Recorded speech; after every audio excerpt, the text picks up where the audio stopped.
નમસ્કાર. સમાચારોમાં વધુ આગળ જોઈએ. દેદવાસણ ખાતે આદિવાસી સાંસ્કૃતિક કાર્યક્રમ 2026નો દબદબાભેર શુભારંભ થયો હતો, જે મહુવા તાલુકા આદિવાસી પંચ અને દેદવાસણ ગામના પરિવાર દ્વારા આયોજન કરવામાં આવ્યું હતું. સંપૂર્ણ આયોજન ખૂબ મોટી જનમેદની પણ ઉમટી પડી હતી. આ પ્રસંગે મહુવા તાલુકાના વડીલ એમએલએ એવા મોહનભાઈ ઢોડિયા દ્વારા એક અલગ જ અંદાજમાં સાંસ્કૃતિક મંચ ઉપરથી સંબોધન કરવામાં આવ્યું હતું. અને સંબોધનમાં મોહન ઢોડિયાએ કહ્યું હતું કે આ વિસ્તારમાં 3 સિંહ છે અને 2 સિંહ મહેમાન તરીકે આવ્યા છે અને આ સિંહને સન્માન કરવું ખૂબ જ અને વધાવવું ખૂબ જ જરૂરી છે. મોહન ઢોડિયાએ કોને સિંહ કહ્યા અને કોને વધાવવા કહ્યા અને ત્રીજો સિંહ કોણ છે એ માટે મોહન ઢોડિયા શું કહે છે એકવાર સાંભળીએ. આપણે તો ભાઈ શાંતિ રાખજો. આપણે તો મહેમાન આવેલા છે આપણા વિસ્તારની અંદર. આ ભાઈ 3 સિંહ છે ભાઈ.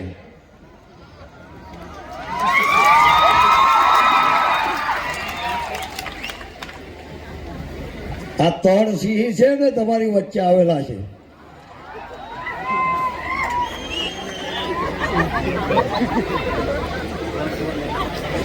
ભાઈ આ બંને સિંહને પહેલા તો આપણે વધાવવા પડે.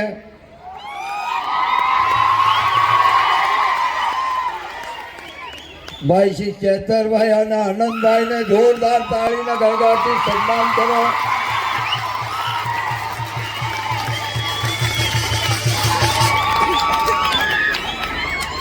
આપણા વિસ્તારમાં આવ્યા છે અને ખરેખર આ ભૂમિ ખૂબ પવિત્ર છે. મિત્રો, આપણે જાણીએ છીએ કે આદિવાસી સમાજની જે સંસ્કૃતિ છે એ સંસ્કૃતિને જાળવવી પડે, આપણી ભાષાને પણ જાળવવી પડે.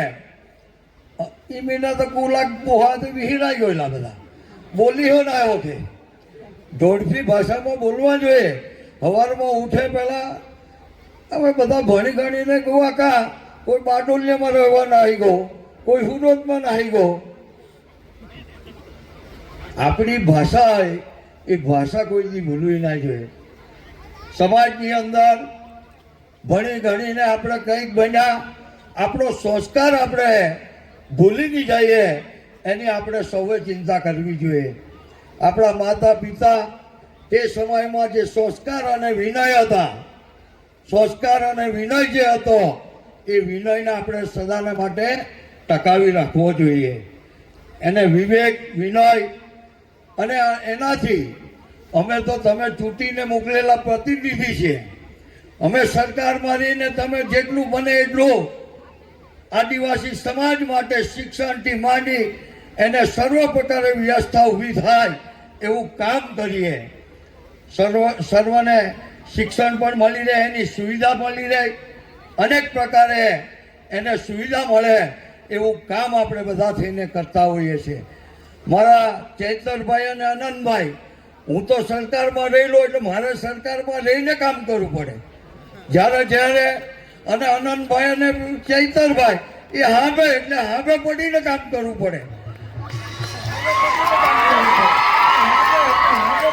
એટલે અમે બધા તમારા સમાજના માટે જ્યાં જ્યાં જરૂર પડે તેવી વ્યવસ્થા ઊભી કરવાનું કામ અમે કરતા હોઈએ છીએ. ત્યારે અમારી ફરજ બને છે. તમે અમને ચૂંટીને મોકલેલા એટલે ચૂંટાઈને પ્રતિનિધિ સૌ કોઈની રીતે કામ કરતો હોય છે. એટલે કોઈની વાદ વિવાદમાં પડતો નથી. આપણે સૌ સાથે મળીને સમાજનું જ્યાં જ્યાં જરૂર પડે ત્યાં આપણે સાથે એક અવાજે રહીને કામ કરીએ. એ જ અભ્યર્થના તમારી પાસે હું રાખું છું.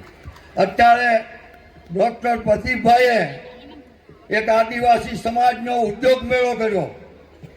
ઉદ્યોગ મેળો એક સમાજનો ભણેલો ગણેલો દીકરો ઉદ્યોગ તરફ વળે એ દિશા તરફ લઈ જવાનું ભગીરથ કાર્ય એમણે કર્યું અને 25 કરોડ રૂપિયા જે કમાવાના મળ્યા સમાજના લોકોને માટે એ ઉપયોગી પણ બન્યા. અને 6 લાખ લોકો જેટલા એક સ્ટોલનો એમણે બધાની મુલાકાત લીધી હતી. તો એમને પણ આપણે ધન્યવાદ આપીએ. અને ફરી પાછો હું કહું છું કે જ્યાં જ્યાં સરકારમાં મારી જરૂર પડે આ પ્રદીપભાઈ લોકો મારી પાસે આવે જ છે. હું એમને જ્યાં લઈ જવા પડે ત્યાં હું એમને સાથે લઈને જાઉં છું અને જ્યાં જ્યાં જરૂર પડે ત્યાં સરકારમાં અવાજ ઉઠાવવો પડે તો અમે ઉઠાવતા જ હોઈએ છીએ. તો વધુ સમય ન લેતા આપણે સાંસ્કૃતિક પ્રોગ્રામ પણ જોવાના છે. બધા જ સાંસ્કૃતિક પ્રોગ્રામને એક એમણે ખૂબ તૈયારી કરી છે. એમને આપણે નિહાળવા આવ્યા છે તો એ કૃતિને 5,000 રૂપિયા મારા તરફથી આપવાનો છું. તો દરેક કૃતિઓ છેલ્લે મારી પાસે આવે એમને પ્રોત્સાહિત કરીશ. અને જો ભાઈ આ આયોજક મિત્રોને પણ તાળીના ગણગણથી વધાવો. એમને પણ કંઈ મુશ્કેલી હોય તો અવશ્ય આવા પ્રોગ્રામ કરે અને મારી પાસે આવે તો હું અવશ્ય એમને જે મદદ કરવી પડે એ અવશ્ય હું કરીશ. આદિવાસી સાંસ્કૃતિક અને આદિવાસી સંસ્કૃતિને જાળવવાની વાત કરી હતી મોહન ઢોડિયાએ અને ભાષાને જાળવવાની વાત પણ કરી હતી. મોહન ઢોડિયા દ્વારા ઢોડિયા ભાષામાં જ સંબોધન પણ કરવામાં આવ્યું હતું અને કહ્યું હતું કે હું સરકારમાં છું અને સરકાર સાથે રહીને કામ કરું છું અને કરવું પડે છે. અને અનંત પટેલ અને ચેતર વસાવા સરકારની સામે પડીને કામ કરાવે છે. મોહનભાઈ ઢોડિયાના આ સંબોધનથી હજારોની જનમેદનીની ચીચિયારીઓથી ગુંજી ઉઠ્યું હતું આખું ગ્રાઉન્ડ. ધારાસભ્યના આ અંદાજે લોકોના દિલ જીતી લીધા હતા.